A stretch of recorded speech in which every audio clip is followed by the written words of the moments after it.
Hello everyone, today I'm going to be showing you something that I've been preoccupied with for the past 2 or 3 days. It's kind of blowing my mind. That is Mario Builder 64. So if you've ever played Mario Maker or Mario Maker 2, it's kind of the same thing but for Mario 64. This is a ROM hack, so you will need the original ROM file from Mario 64. You use a patcher to apply the patch to the ROM. And you need a special emulator to play this game because you need an emulator that supports SD card emulation. So there's a special emulator you have to download for this game specifically. But yeah, that's basically it. It's kind of like a Mario Maker, but for Mario 64. Of course, there are some limitations because with this thing, they want to make it so you can actually use it on real hardware. So you can't go absolutely insane with the levels. You actually have a limit to the amount of geometry you can make and stuff. So I'm going to get into playing one of the levels that I built and just show you kind of what's possible with it and talk a little bit more about the program. So I'm going to go to Goomba City. This is one that I made, like the second level that I made. So the first area I wanted to make more of an urban, style, and very quickly I realized that it would take way too long to make the entire border of the map buildings, so I gave up on that, and the rest of the map kind of has a different flavor to it, if you will.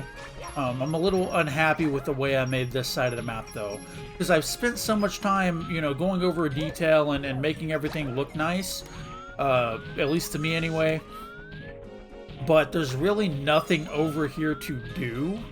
There's just a whole lot of enemies to take care of if you want to. So that's a little disappointing. It's something I would change if I were to go back and kind of remake this level. But yeah, you have this entire little cityscape over here that I made. And I was going to go through, like I said, and do the entire border of the level with these buildings, and that really didn't work out. You will notice a little thing like right there. I tried to make it so you can't get up there because then you could get to the top of the buildings and realize that, everything's going to cut off. You can already see it right there, but I want to make the illusion, stay a little bit. But yeah, that's that one area of the map, and that's all there really is to see, unfortunately. So on this map, there's 5 stars. There's 1 star for getting 200 coins, 1 star for getting 15 red coins, 1 star for defeating a Womp boss, 1 star for defeating a Wiggler boss, and then 1 star for finding your way through the Hedge maze. So I'm going to show you over here real quick. I have buildings over here you can't get into yet. So there's the red blocks blocking. You have to find a blue switch. So there's that building and this building that you can't get into.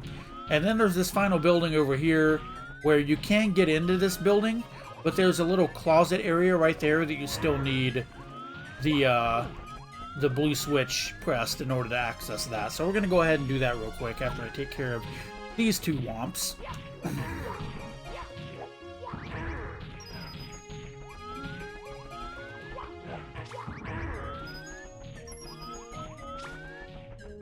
So yeah, with this hedge maze, people were saying I need to put something over the top of it because you can easily just wall jump your way up. I don't think it's too big of a deal. I didn't really want to make this hedge maze super difficult or anything, so it's not like it's a hard, thing to complete. There is a lot of like really short dead ends instead of long paths you can take. You're mostly going to go the right way. But I still might do that in the future. I have made one edit to this map in order to make it a little bit more, I want to say bug-free, essentially, because I was noticing, you'll see it in a little bit, when I go over here, there is going to be some blue blocks. And sometimes I was having an issue where these would be solid already, and I think it was because the Goomba was actually walking over the blue switch. Now, that's weird. I don't know if that's really possible for the enemies to interact with those. I'm assuming it is, but just for, just in case I made this right here. Now, I'm gonna have to change that to like a half block, because people, like, if you're really close up, you just kind of think that's a wall, but no, I'm gonna have to make that a half block. And then when you go down here, there's a blue switch and the first star. And I did name all these stars when I put it on the Discord for this project.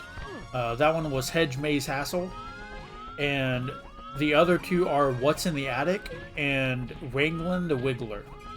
So let me go over here and get these additional coins that I didn't pick up, because you do have a coin total of 200 that you need to get. And while it's not hard to get, because there's plenty of coins on this level, I'm gonna go ahead and just grab these in order to make it a little easier. Yeah, that was basically the hedge maze. Let me go over here. There might be... No, there's not a coin block over there. So, my thought process with the blue blocks right there is you press the blue blocks, you see that they're solid. Right when you jump over that, you see that those doors are open. So even if you come to the hedge maze first, you already know what's already, you accomplished by doing that. And you eventually, like, you're going to get into these buildings, which is where really most of the main action on this level takes place, is in these two buildings. So in the first one, you have a lot of Goombas, and for the What's in the Attic achievement, the What's in the Attic star, it is this Womp block, and apparently you just glitched through the wall or something. Now, Womps normally are way too easy to defeat, so this is actually the first time he's ever glitched like this through the wall. So I'm a little concerned that I might need to do something different. Let me go down here and heal up a bit. But I did design this encounter to be a little bit more challenging, just by... Damn it. Just by the fire spitters up here. Hurry up and get up so I can get up. There he goes. Now he's not completely stuck.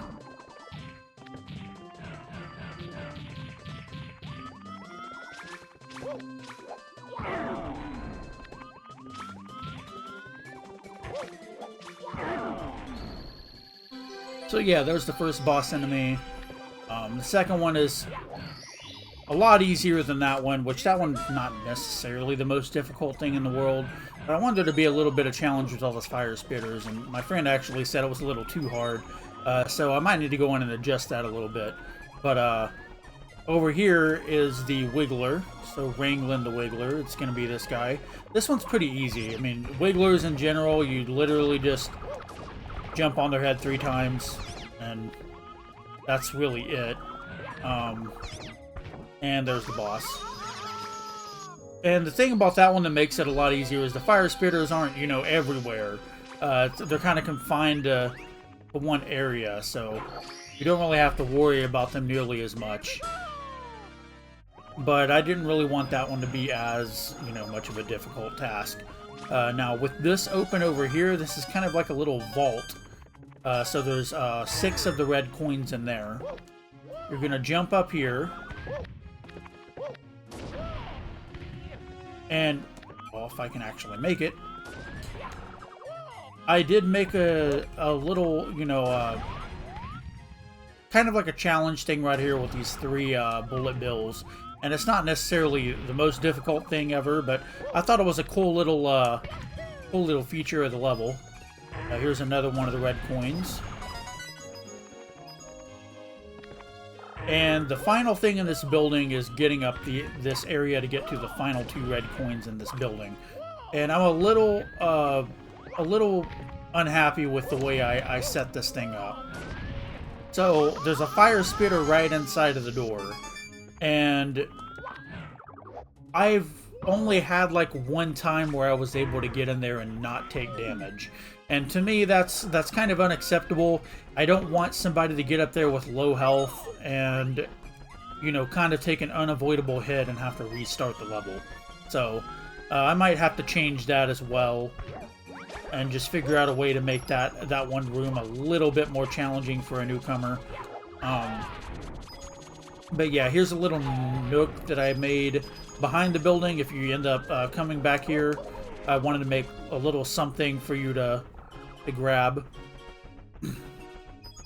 And then one more of the red coins is inside of the little shed over here.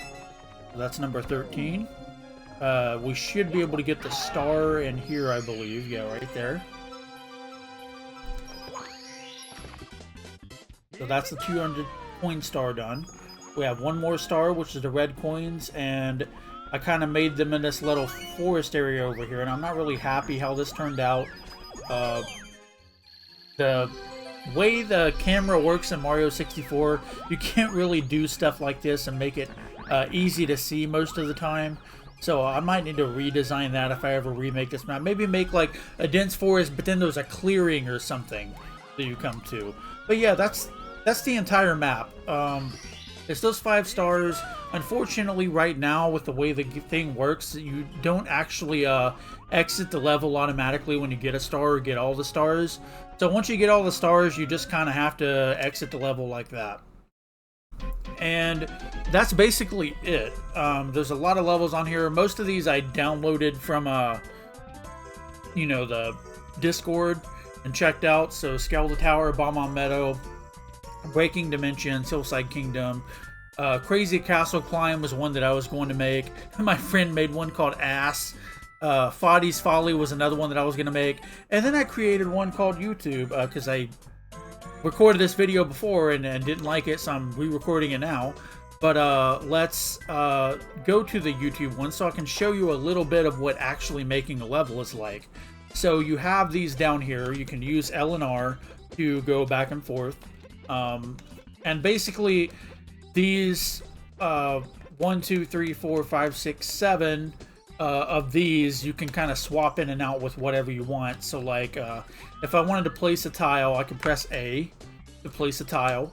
But if I wanted to swap a tile, I can press start and then go into here, and this gives you all of the tools that you have at your disposal, all of the pieces, so to speak. If I wanted to make slopes, for example, I could do that. You can use Z to change the direction that the stuff is facing. And then the corner pieces, you know, if you want to make a little box or something, you can throw some coins on top. And that's basically how you make your structures. Now for interiors, it's kind of weird because let's say I wanted to make a an interior real quick. Just that's gonna be too small. Extend it a little bit more. And what you find quickly with an interior, especially if it's kind of cramped, is you have a hard time editing it. So what I suggest you do is kind of think forward and build it layer by layer of what you want ahead of time. That way you're not having to go to the inside and actually edit, you know, everything, because it'll save you a headache. Because once you start building it up and up and up, it's hard to really go inside and see what's inside of your building.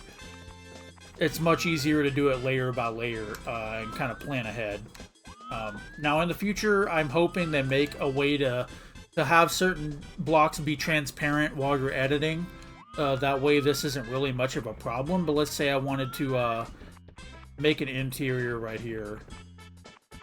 Like going inside of this, you place blocks, you can kind of see the issue already. Even at the lowest level, you're gonna have like funky stuff like that happen. So yeah, I suggest building stuff layer by layer as you go. That way you won't have to do much interior editing, or just stay away from really cramped interior spaces altogether.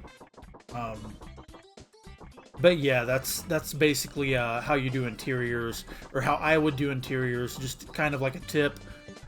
Because for some reason I like doing interiors, and there's really no easy way to do it, I've found so far, until they can make it where you can like toggle some things as transparent. I don't think there's a way to really easily, you know, tweak your interiors and put new stuff in there. As far as the stars go, I'm going to show you what the stars are like when you place your stars. So you have your normal power stars. You can just place them in the environment. Now the thing is, you can't place two entities on the same block. So I can't place a star right here because there's already, you know, coins there. And I can't place them right here because there's already, you know, the slopes and stuff. So you can place them on top. And then another really cool one is you can place them inside of the boss enemies. So like for this guy, if I place a star on him, it'll actually put a star inside of him. So when you defeat him, you'll get a star as well. For the red coin stars, you just press left and right on the D-pad right here. Anything that shows the left-right arrows, you're going to be able to toggle. So that's the red coin star. And basically, when you place that down, once you place red coins in the environment, after you collect all the red coins, a star will appear. But yeah, that's pretty much it. Not really a whole lot to it. It's fairly simple and straightforward. There have been people who have made some really cool stuff in here, though.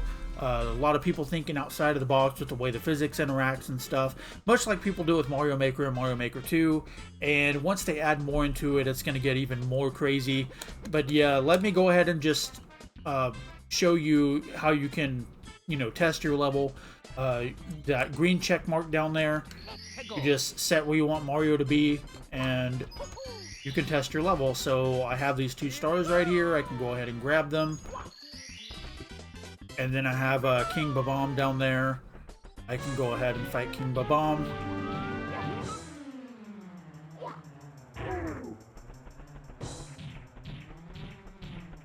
And he's not really going to be able to do too much, you know, since I have an entire area to run around in.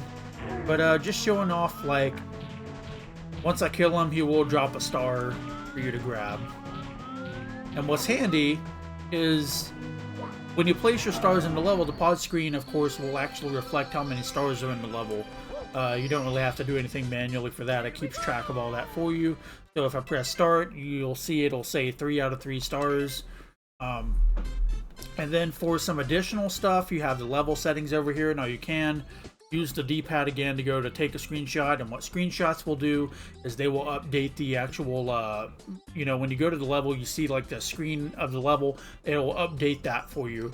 And then the level settings, this is really important. What you're going to want to look at is you have your environment, which is your theme, and then your skybox that you can choose. So like the cloudy sky, you know, the fiery sky, green cave, haunted forest, ice mountain, desert pyramid, underwater city.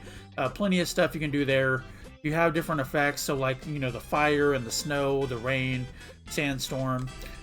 One thing you're really going to want to do as well is if you want to make a bunch of like different tile sets, essentially, you're going to want to go to your theme and do custom.